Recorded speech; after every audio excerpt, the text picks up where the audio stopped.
This is all new stuff. So, things have obviously gotten way more smarter than the past, way smarter. So that's going to continue. We're not the last step in evolution.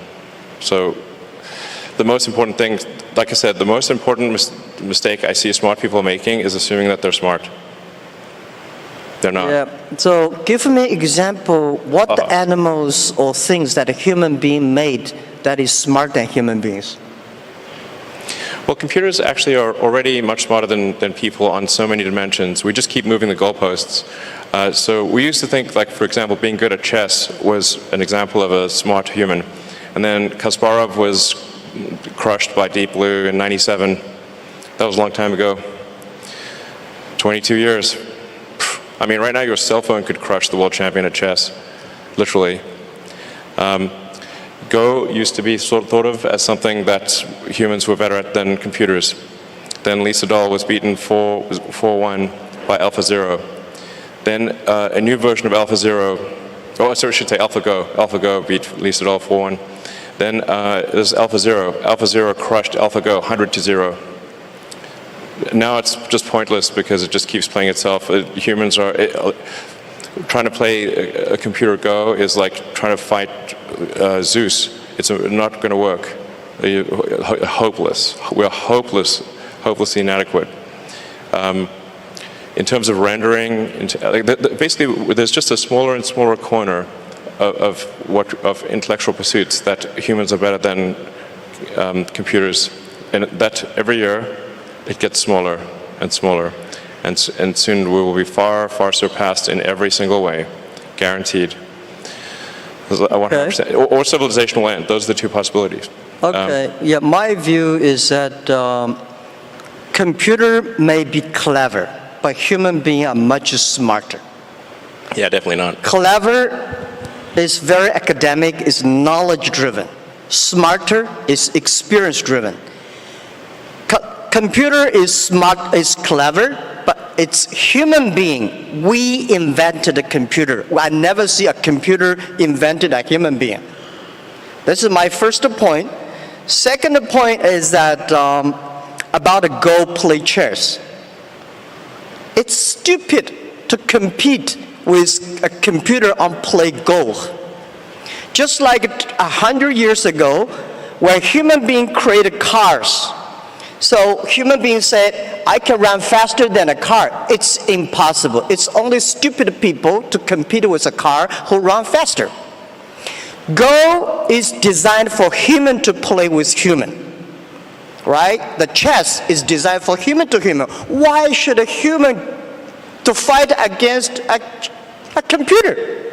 So I never ever play chess or Go with computer. I'll be happy to see two computers fight each other. I'm not interested in play Go with chess. So I told those guys, they are very sad. So, computer will be smarter than human beings because computer can play chess better. I think you are stupid to compete with that. Don't do that. So this is we always do things we are good at. Sure. Okay. Well, what would be an example of something that humans are better than a computer at, and then let's see if that happens.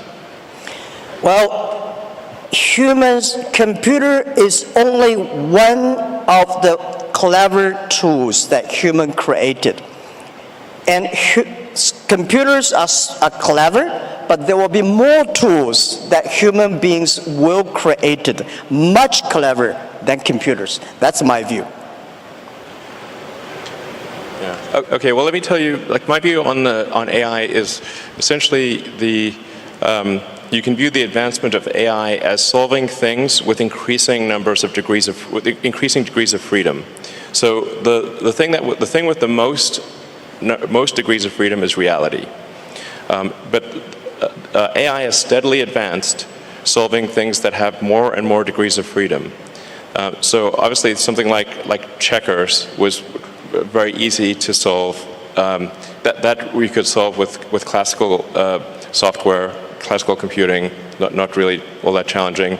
And in fact, there is a complete solution for checkers, meaning it is literally impossible.